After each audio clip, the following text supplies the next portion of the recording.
Ladies and gentlemen, we are back for another edition of Ask That, and today we're going to do something a little different.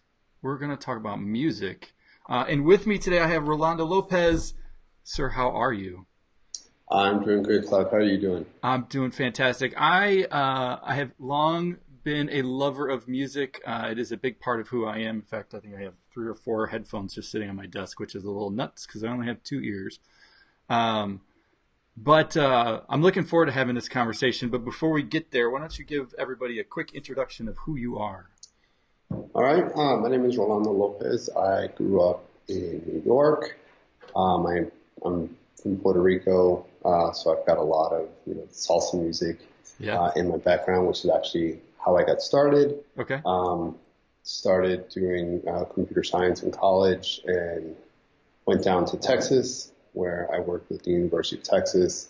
From there, moved to Durango, Colorado, and then up to Milwaukee and down outside of Chicago. And currently, I do a couple things. I work for Milwaukee Tools, based out of Milwaukee, and I own 12th Night DJ, which is my own DJ company for weddings and birthdays, etc. So you are a busy person. Busy dude, yeah. Busy. So I've always thought there's been a couple things that I've seen with programmers. I've seen and designers. It's left-handed people in music. There seems to be a correlation of creativity, not to discriminate against right-handed people. I am in fact a right-handed person, but it seems like there's a lot of left-handed people who are musicians. I don't know. The brain is certainly wired a little bit differently, I think, when it comes to music and playing music, whether it's what you choose to listen to or you actually physically playing an instrument. I know for me personally, music's always been a big piece of who I am. I listen to it every day. I like pretty much anything that goes across the board. There's nothing, I don't know, maybe the classical stuff is a little out of my league, but I kind of go anywhere. What does music really mean to you? Oh boy, I mean it's who I am. Like when I went up to college, I went to a place where there weren't a lot of Latinos, a lot of Puerto Ricans around. So what I had, I didn't have a lot of my food, stuff that was more home, except for my music. Sure. And so it's a way to link back to New York, to Puerto Rico, to my parents, to my family. Sure. Now you own a DJ company. Yes. What does that entail? Not the owning piece, but like what does having a DJ company look like? Because and I'll give you some background. Back when I was in high school, I used to run around with a few guys, and one was an actual DJ, and we would sling records and actually do cool stuff. Whereas I just kind of sat on the side and picked out songs. I wasn't doing any scratching, if you will. But what does owning a DJ company today look like? Well, it's a lot of it is getting that client. I mean, I am not a DJ in that I go out to clubs and DJ for like the masses. Sure. Like our specialty is more of weddings and birthdays. So there's a specific client that we have, and there's a lot of interaction between myself and the client before the party even happens. I've mentioned this to people when I meet with them. You're hiring me to DJ your party, not to DJ my party. Yeah. So I've got stuff that I love and I would play, but it's not my party. Sure. It's their party. So there's a lot of that before the party even happens. There's a lot of interaction going on between myself and the client. Sure. And then it's trying to market yourself, trying to build up your positive reviews on sites like Wedding Wire and The Knot. Sure. A lot of it is getting your name out there. I've always said, music at a wedding, music is secondary to what I do. Like what I do is I make sure that the bride and groom and their guests are having a good time. Sure. And that happens before even the reception part of it. It goes Sure. on. It happens during dinner, during the toast, all that other stuff, just making sure that they're all having a good time. Sure. Now, music's changed quite a bit, or at least the Yeah. landscape around it, from CDs to digital, and you mentioned getting yourself out there. So SoundCloud, Spotify, like the list goes on and on and on. How do you navigate that landscape? Oh boy, I have a different uh, look to it because I do have my own company, but I also work for another company. Yeah, I And understand. I that company understand and the I, feeling. yeah, we have a really, really good working relationship where if I do weddings for his company, while I'm doing that wedding, I am an employee of them. Mm, I would never give my card at one of his events. sure, sure. There's that Respect. honesty there. Yeah. Yeah, that respect. And it goes both ways. I've hired him to do, a photo booth for us, and anytime that someone asks him something, obviously it would work for me. But it's fun. I hardly call it work. Sure, Um, sure. and that's why I love doing it. Yeah. How are you? I know you have stuff on SoundCloud. Uh-huh. How are you, like, how do you use those services? Are you using those services purely from a like get the name out, or do you also see them as like an expression of one's creativity? More the latter. Okay, It's hard to tell a bride, hey, go listen to this SoundCloud because sure. that's going to give you a good idea of who I am. It kind of does, but like I said before, it's more music is secondary. It's more about the interaction between the two of us. So, weddings are a lot like some other business where everything is word of mouth. Yeah, So it's all this. You're getting married. This is a great person. I saw him at such and such's wedding. Here's his card. Um, I always see, the biggest compliment is here's this person who did a great job. For example, a couple of years ago, I did a wedding. The year after that, I did the wedding of the sister of the bride. oh, there you go. And then coming up a little bit later, I'm doing the cousin of the bride, doing their wedding this July. Sure. And that kind of, I'll say repeat business. Yeah, But yeah, that's pretty much what proof. it is. Yeah, proof in the pudding. Yeah, Um, so the SoundCloud account is more stuff I put out there. I'll give you a link so you can put it out there, but yeah, it's just stuff that I do for fun to sure. yeah. But I don't see it as much as an advertising Sure. avenue for it. What about some of the legalities of things? I'm assuming you just don't go to Spotify and put together a playlist and then kick back and hit shuffle. No, But no, back in the day, right, you'd have to go buy CDs or records yeah, and have a license for that music. yeah. What does that look like today? How has that changed? Everything that I acquire is purchased legally. I do have the rights to play it. If you are a member of a particular organization, you're paying so you can use the rights for that song or for songs. Sure, So yeah, everything is legal. People will come up to me and say, "Hey, can you play this?" Like off their phones or sure, off sure. whatever. I cannot do that.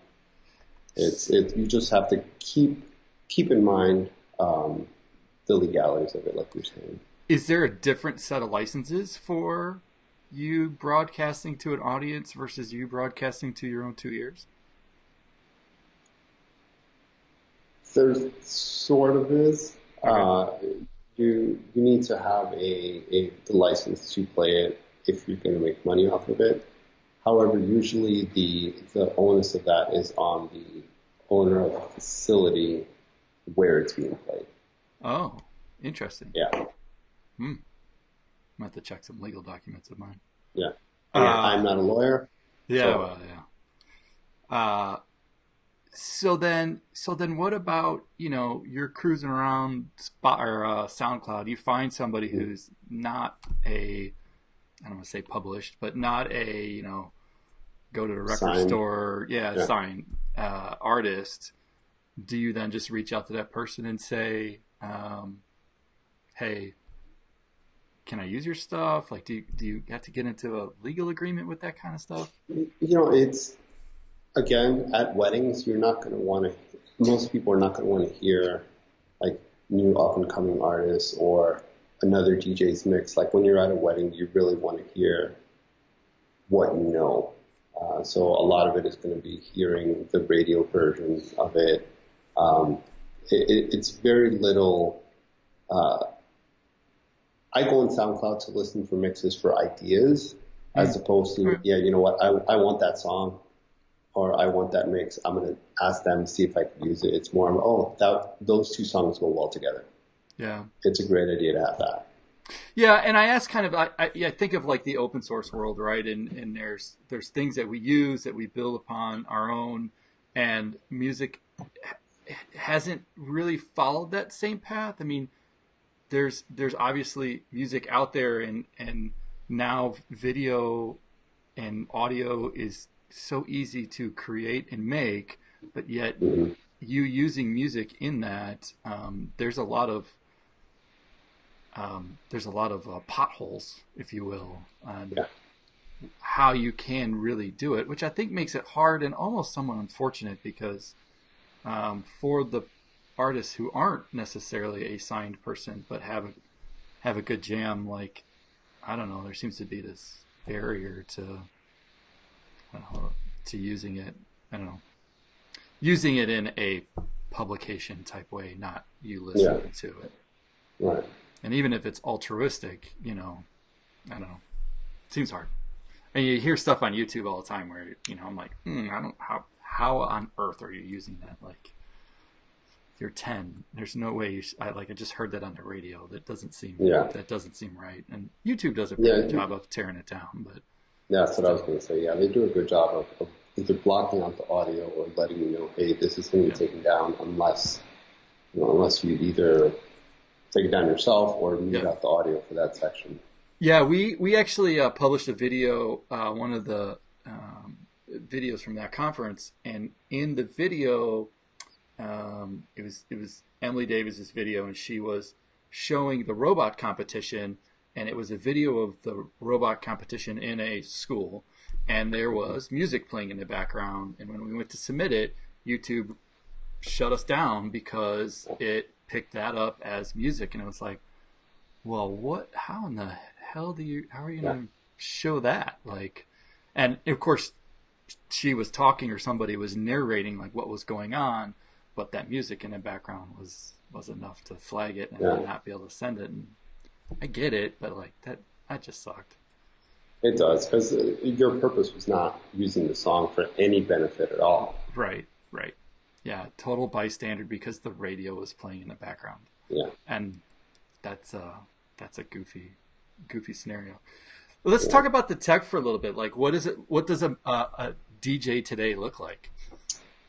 Oh boy. All right. So let's talk about before the event even happens. Like I told you before, there's a lot of communications between the bride and groom and myself. And I'll keep saying bride and groom. Obviously, it's for any kind of event, but I'll just stick to that. Yep.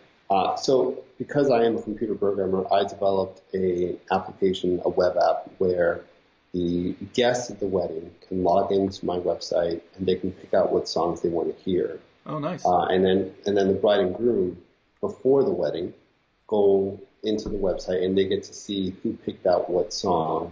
And they get to say, please play, or please don't play, or play if there's time. And I tell the brides all the time that the reason I do that is, one, it gives people time to look up music that they want to hear. Yeah. And two, it gives me an idea of what the guests want to hear. And because the bride and groom say yes or no, I know that it's going to be okay and everyone's going to have fun. Sure. So that's the number one thing that happens first. In terms of the actual the unit that I'm using to DJ. I use a regular MacBook Pro actually, and I use a program called Serato DJ. I don't know if you've heard of it. Nope. All right, so they're basically three different DJ software. Serato, Virtual DJ, and Tractor DJ are the big ones. I use Serato. It's personal preference. They all pretty much do the same thing. So you basically connect your solid state drive into your computer, open up the app, and you see all of the music. Sure. It's awesome. I mean, I used to, when I started, I had CD books, and I had like 3 or 4 different CD books, and they were huge. And right now, it's a solid state drive that's smaller than my phone. Boy, has technology changed? Oh my goodness, yeah. And all of that is connected to a DJ controller. Okay. Personally, I've got the Pioneer DDJ FX2. Is this through USB or we yes. talking? Right. So not the 3.5 jack on the side. No. This is some good stuff. So if you were to walk into a club, that's the kind of system that you would see there. Okay. Basically, it's what's called the DBS, or Digital Final System. And if you were to look it up, you're going to see it has 2 platters on it. Yep. If you were to get a Newmark model, those platters would spin. Yep. Pioneer doesn't use the auto spin, so it makes the unit a little bit lighter. Which, if you're a mobile DJ, you definitely want to lose as much pounds as you can. So you'll, on the computer, you pick up the song you want to hear, you throw it to the left deck, or you throw it to the right deck. Interesting. And then as you play it, everything is done on the controller itself. It can be done on the computer. I'd rather use the actual decks. You hit play, you set up your cue points, you can get them going. This platter, you can use it as you would a regular, turntable. You can spin on it, you can scratch on it. Interesting. It's a lot of fun. That's a lot of fun doing it. That's pretty wild. Yes. When you think about it, I mean, it's changing so there's obviously a connection between the software and that. You said DBS was the name of it, or the type? Serato DJ, yeah. Yeah. So there's clearly a connection of the two knowing how to drive one another or interact with one another. Yeah. So they are like the Pioneer, the control that I have is specifically made to work with Serato. Gotcha. That was its number one. Obviously, it'll work for the other 2, but Serato was its main focus. Sure. So they work very, very well together. But yet obviously separate companies. Yes. Wow, Yep. Serato is it's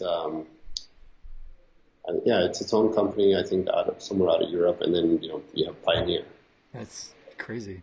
And then what about something like an iPad? It seems like your interaction on the computer is probably pretty minimal, other than, well, I guess you're throwing them to which deck, but I'm also going to guess that even that automated. That can be done on the controller as well. It's just, it would be easier to, mostly I use the computer just to type in to find the song. Gotcha. But everything else is done, I do it, at least on the controller itself. So any reason you couldn't use an iPad other than the interface over to the deck? Well, there are some systems that you could use off an iPad.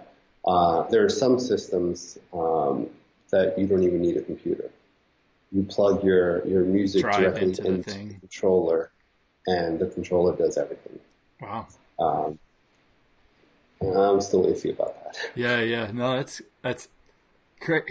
crazy when you kind of think about how far it's come in 20 years. Yeah, and like I said, I started DJing in 97, and I started because the local Spanish house at our school had a party, and I use the term loosely, where it was really, really bad. And I said, I went to them and I said, guys, next term, you don't even have to pay me. Just let me play some music. Because I had the CDs. Yeah. So I bought a mixer from an outgoing senior for like $40, and then I bought portable CD players. Yeah. So I'm DJing with all of my CDs, a huge mixer, and little portable car CD players, Sure. three of Sure. them. Uh, it's changed a lot, yeah. So then after the deck, what happened? So there's got to be some amplifier, So send it off to speakers and whatnot. yeah. So I use a pair of Mackie 450s, 450 watts, beautiful speakers. I've had them since I started, and they rock the house. I have not been in a place where those speakers were not enough. So they're powered speakers. So you set them up. You plug them directly into the outlets, and then from the mixer, the controller, you got your XLR outputs, and they go right to the speakers. So the amplifier is actually in the speaker itself. Yeah. Yeah. Yeah. Yeah, that makes sense. Again, when you're a mobile DJ, you want to carry as little things as possible. Yeah, totally. For sure. And I've been there where I've had unpowered speakers and then a crown amp, and that crown amp is heavy. Yeah, I bet. Yeah. So the fewer things we carry, the more things with wheels, the better. Yeah. That, I mean, on one hand, the setup sounds pretty simple. There doesn't seem to be a lot of I'll use moving parts to it. There doesn't seem to be a lot of crazy gear involved. No. Now there's not. When it was with CDs, I had two individual CD DBS systems. Sure. So you've got one system on here, you got one system on the right, and then you have a mixer in the middle. Yeah. So, and they're all heavy. So now all three of those things are mixed together into one, and they're all in a road ready case. So I literally just pick it up, put it on the table, set my computer on top, and play everything in. Crazy. Yeah. The more not difficult, but the more time consuming thing is once you have everything there is setting up lights. So at weddings, I would have a lighting system. So it's a big, about 8 foot tall tree. Sure. I put like 6 or 7 lights up there, get it in place, make sure that it works, and then hoist it up to about the 8 or 9 feet that the ceiling would allow. Sure. And then just get ready to rock out. And then what's driving the lights? So the lights are sound activated. Interesting. Yeah, so I turn them on just during the party, not during dinner. And as the bass moves, the lights change color or they'll change direction. Sure. It's a lot of fun. One thing I don't use, I used to use, but I don't use is a strobe light. Okay. This was way back. I had a party, I had the strobe light going, and a lady comes out to me and says, real nice, would you mind turning off the strobe light? My son will have a seizure if you don't. Yes, ma'am, of course I'll turn it off. Yeah. And ever since then, it's not worth it. The effect is not worth it at all. Yeah. So now do you ask that ahead of time? Like, I guess you don't even use it, so. No. Yeah. I've always thought that I'm sure many people have been to places like the House of Blues, and you see, the AV guy and the light guy or girl in the back, and they've got this huge soundboard and all of this shit back there, and it's like, it's absolutely amazing the choreographed dance that they play, and I think of. I have to assume that the bigger shows, the lighting is a very choreographed, staged, planned thing, and to see it kind of happen, and then how they make it happen, like the art form that's involved, and like where you're shining the lights, and how you're doing it, and how it goes to the music, and which lights, and what colors, and like that's just one piece of this giant thing, and it makes a humongous difference. Like, it's just crazy to me. Yeah, it sure does. I've also done theater work before, and still. So I've seen a show go from the very beginning to the end And there is a lot of setup in terms of, just getting the lights in position Sure. to shine down. And then once they're in position, then you have to, okay, well, if we want a daylight scene, these are the lights that are going to be on. If you want a sunset scene, these are the lights that are going to be on. Yeah. So you have those generals, and then you have specific lights for, totally. for whatever. If you have headlights for a car that's coming in off stage, there's a lot of stuff, and it's a lot of fun to see how that works from that side of it. Sure. But then, you also have I can never go into a regular show that I'm not involved in and not figure out, okay, how are they doing this? And of course, you just, once the curtain is lifted, you can't unsee everything. Yeah, of course. Yeah, the bit of magic is gone, and now you're just right. Yeah. You're so bent around the axle and the complexity. Like, what in the? Yeah. How did that happen? That's amazing. How? What about playing music? Do you play an instrument or any instruments? I do not. People ask me, whoa, what do you play? I play CDs. That's all I do. Okay, yeah, I'm pretty good at it. I play Spotify. Yeah, I cannot play anything at all. I wish. I've wanted to, play the piano or pick up the guitar. Piano mostly, because piano is very, pardon the pun, instrumental in salsa music. Okay. So there's a lot of heavy keyboards, a lot of heavy pianos in salsa and merengue. Yeah. And, I've always wanted to pick that up. I'll go with that. My wife and I, we've always been a fan of like the Spanish culture and the music and the traditions and everything that kind of surrounds that. I've always enjoyed when we've had the option or the ability to go and listen to the music and all that. But I stand back because I would look like a gigantic fool in the middle of any of that. But it's very cool stuff. Very cool. When we were in, my wife and I, like I said, we were in Durango before.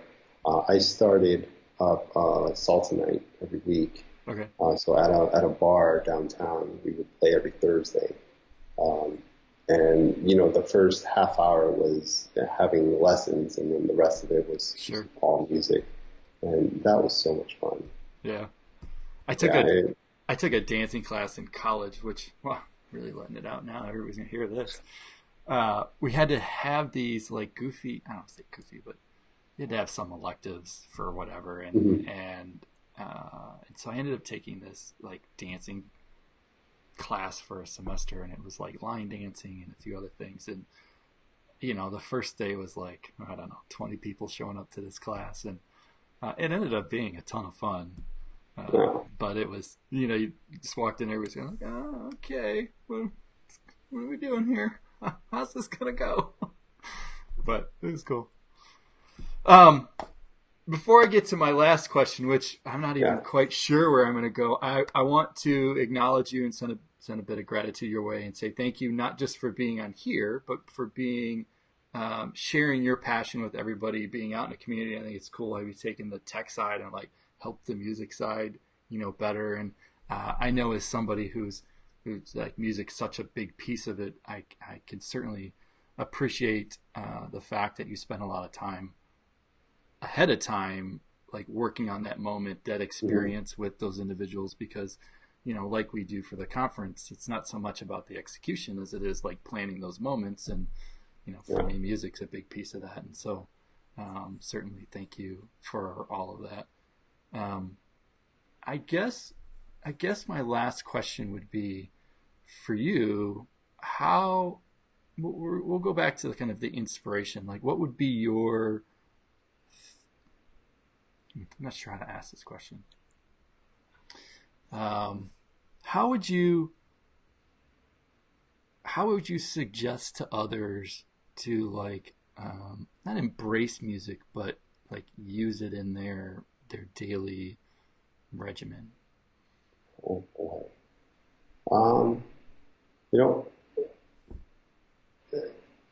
It's hard because for me, that's just how I grew up. Sure. It's always been a part of me.